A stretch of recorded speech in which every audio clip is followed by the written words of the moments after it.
Hey there, this is Tara with WTI.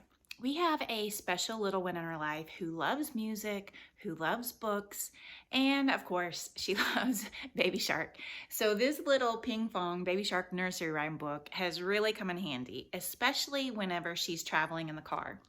So what I like about this in particular is on the inside, it has the names of the songs, but it has the words. So as they grow, they can learn to read them. But it also has the symbols for them to match up in order to be able to play the music. So one of her favorites is the Twinkle Twinkle Little Star. So she can match the star and hit play.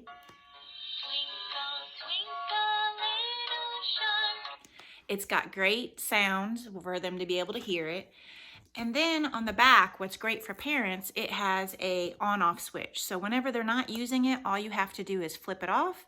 And then that way, whenever you go to hit the buttons, it won't run the battery out.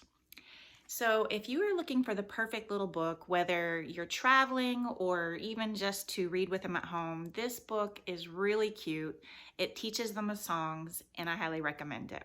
And that is just my point of view.